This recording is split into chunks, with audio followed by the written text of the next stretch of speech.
Discuss sa inyo. So, yan yung mga projects natin. So, si Las Brisas, lahat naman po ba nakapunta na doon? Ay, di pa. So, yung magpupuntahan natin mamaya. Itong Dasma Villa, so dyan, sa baba lang siya. Tapos yung West Beverly Hills natin, single unit din ito, sa Langkaan naman po, Dasma. Yung West Governor Heights sa 1 at 2, sa 13 po ito. Ayan po. So, yan. First natin is Las Brisas. So, si Las Brisas is located na siya boundary ng 13, Kabuko 13, tsaka Tanawan Tanza. So, located siya sa Tanawan Tanza na po siya. So, yung location niya talaga is under na sa Tanawan Tanza. Pero usually, pag nagpipin tayo, usually pag may tripping, nagpipin tayo ng Las Brisas, ang lumalabas Kabuko. Kaya naka-question ng buyer. Pero sa title kasi, sakot na talaga siya ng Tanawan. Ayan. So, yan. Ito si Las Brisas is 3 to 5 minutes drive lang po siya from SM13. So, along Governor's Drive lang po, yung subdivision. Yan. So, ito yung maging ano natin. Lapit lang siya sa mga establishments. Sa banks, sa palengke, sa lahat po, sa schools. So, next natin. So, ayan. Ito yung vicinity map niya. So, si Las Brisas. Yan. Kung mapapansin nyo, from dito, from Aguinaldo Highway. Kasi pa Aguinaldo Highway. Liliko lang po tayo dyan sa may McDo, sa Palapala, sa Robinson. Diretso yan, Governor's Drive lang po kasi yan. Diretso lang po yan. Paano na po natin yung Las Brisas to your left pag galing dito. Ayan. So, yan. So, madadaanan natin yun, yung Robinson, Palapala. Yan sa Manggahan, if you're familiar sa Manggahan. Tapos Hogo Perez, SM13, tapos diretso po. Landmark niya po is yan. From, makikita niyo to your left. Ang landmark niya talaga, SM13. Tapos diretso na po siya. Wala pa kasi masyadong establishment doon. First part? First part, hindi pa siya upper ng first part. Bago mag-first po. Opo. After ng gusto? Yeah, tama ma'am. Tama po si ma'am. Left side. Oo, left side pa galing dito. May malaking pangalan na siya. Ako, may malaking pangalan. Ay, nakapunta na kayo doon. Ayun po, meron. So, yung computation natin ni Las Brisas, kaka-price increase lang natin. So, from 4.3 million, naging 4.7 na po siya ngayon. Ayan. So, yan yung tinaas niya. Almost 400,000. So, ito yung magiging computation niya. So, dito sa Las Brisas natin, pwede tayong bank, pag-ibig, tsaka in-house financing. Tatlong financing tayo. Pero meron din tayong isa pa na wala dito, yung deferred cash, if you're familiar. Deferred cash po, 2 years to pay without no interest po yun, 0 interest. And so dito, ito yung total contract price natin. Pero ito, 4.3 nakapay siya, hindi pa na-edit namin. Pero yung price talaga natin ngayon is 4.7. Ito, ganito yung computation niya. Total contract price, 4.3. Kasama na dyan yung title transfer para sa, sa total contract price. So yung 10% DP natin, so 433 pag 4.3. So since 4.7 na tayo, 4.7 na, hindi pa na. 4.7 na tayo, so nasa around 470 po, something, 400,000, 700,000 ganun. Tapos 25,000 yung reservation natin, tapos yung reservation naman natin is deductible na po siya. So 12 months to pay, pero meron tayong 24 months. For example, yung buyer natin for pre-selling units, gusto nilang, ayan, ito po. Ito po, Get one na lang, get one. Para pag nag-discuss na makita niyo yung current price ko. Ay, mapapasa na lang ko sa likod. Ayan. Sa ano po, sa likod, nandiyan po yung Las Brisas. Ayan, makikita niyo po yung current niya na price ngayon. Ito kasi naka-base siya sa 18 months, pero meron tayong 24 months. If ever yung buyer talaga ninyo na nalakihan sa DP pag 18 months to pay, meron tayong 24 months ngayon. Yun yung maximum natin for the down payment. Pero yun, sa pre-selling units lang po siya. So yung ano natin ngayon, pag RFO kasi meron tayong mga ready for occupancy na units, yun naman siya is meron tayong 100,000 promo. Na-discuss po ba kanina? Ayun, maano din po, madadaanan natin mamaya. Pero yun, kung if ever na RFO yung gusto ng mga buyers niyo, meron tayo kasi meron tayong 100k discount tsaka 10% na discount pa, additional pa yun. Maliban dun sa 100k. Ilan months yung DP? DP natin maximum for 6 months. Pag RFO units, yes, 6 months po. Tapos pre-selling 24. 24, maximum tayo na 24. Pero if ever na gusto niyo yung ano, kung kaya naman nila ng 18 months, meron na kasi tayong specific area sa Las Brisas na for 24.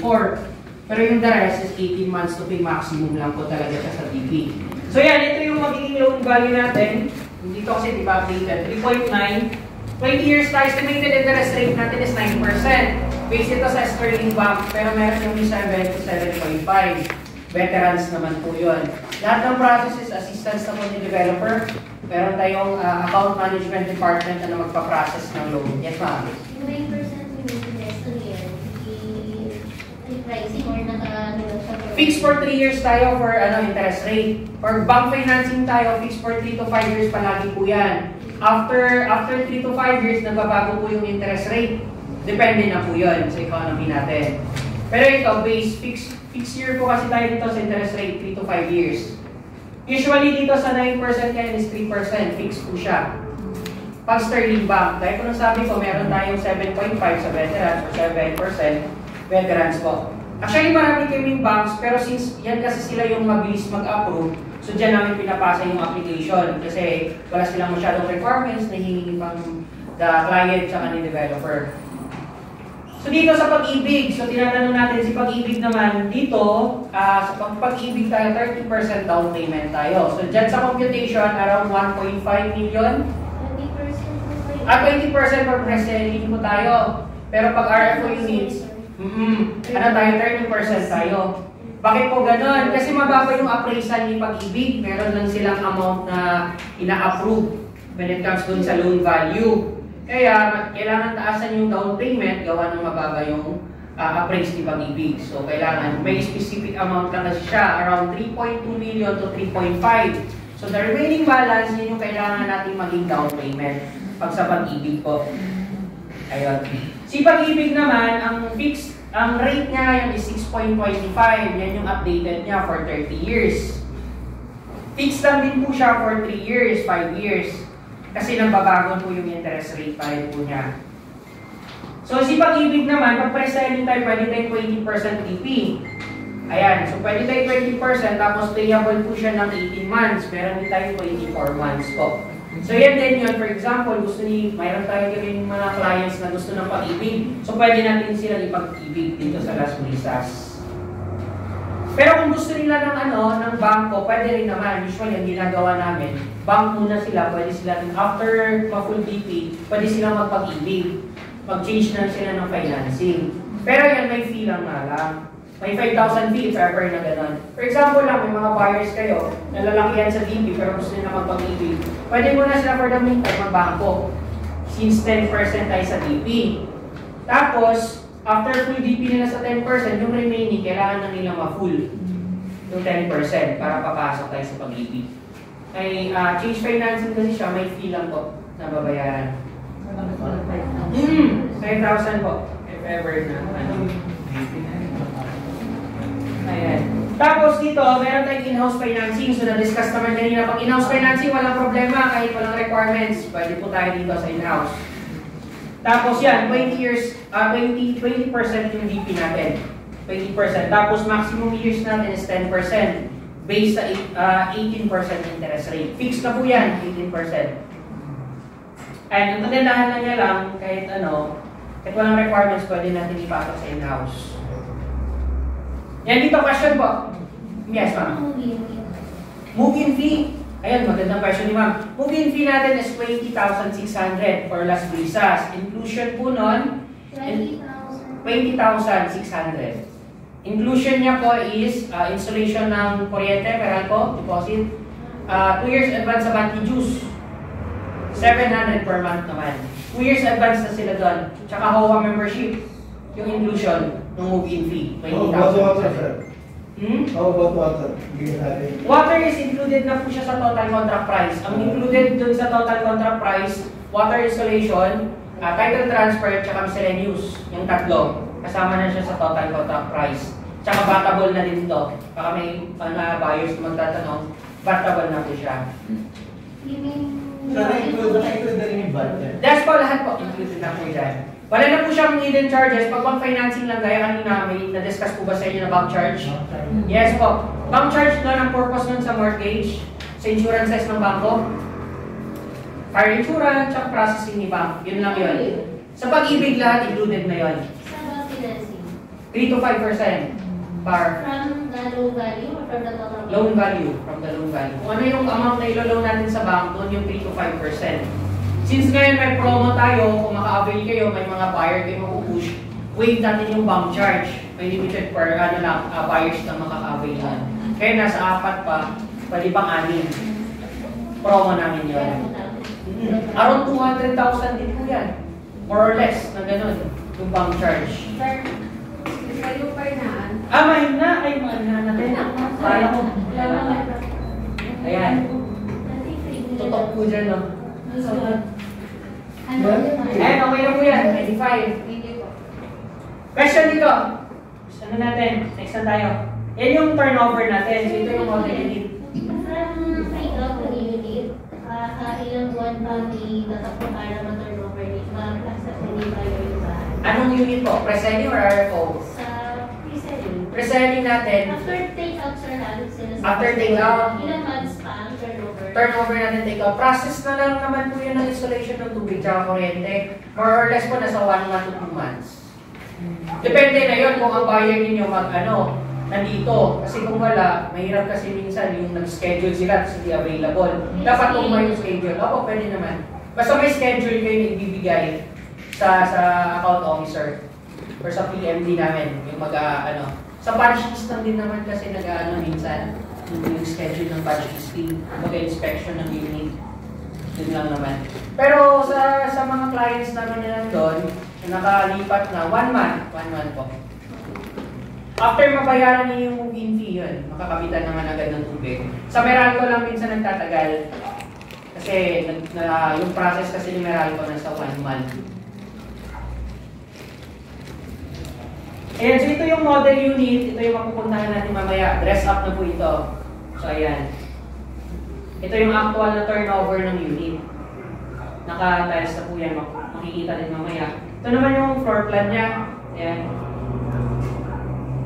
Yan, makikita naman natin ito mamaya. Ito yung kabuuang map ng Las Brisas sa development plan niya. So yan, from Governor's Drive, yung highway na yan, bababa lang po siya. Yan, tapos yan yung gate. Pag naka-green, ito, yung green, tawag po namin dyan prime lot. So pang prime lot po, lapit siya sa amenities, main road, ganun. So iba yung price niya, may difference sila na price na around 100 to 200,000. Dito. Ang nakatira dito pala, para mamaya mapuntahan niyo, nakatira dito sa Las Brisas is around 130 residents na po. Tapos mga around 200 plus na din yung mga nakatayong bahay. Tapos yung iba for turnovers na. Dito may existing tayo, ayan, meron tayong mamaya, makikita rin yung clubhouse, swimming pool, playground, tsaka basketball court. Yun yung amenities natin. Tsaka ang maganda nito ni Las Brisas, yan, yung bandang dito, makikita nyo mamaya. Katabi na siya ng Arden Botanical State.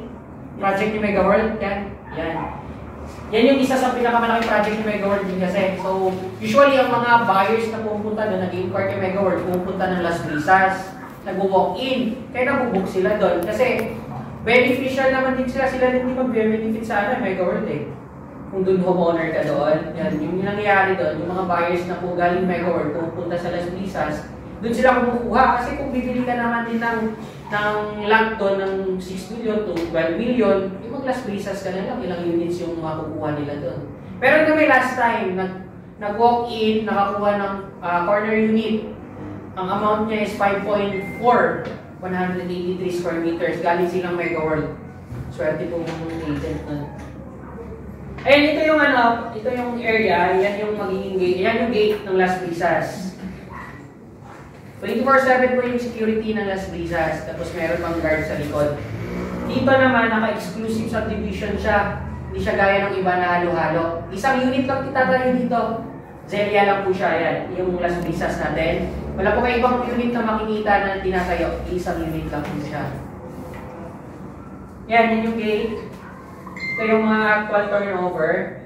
Yan, nakatiles na po siya. May taas. Yan yun. Nakatiles na pula. Ito yung amenities natin.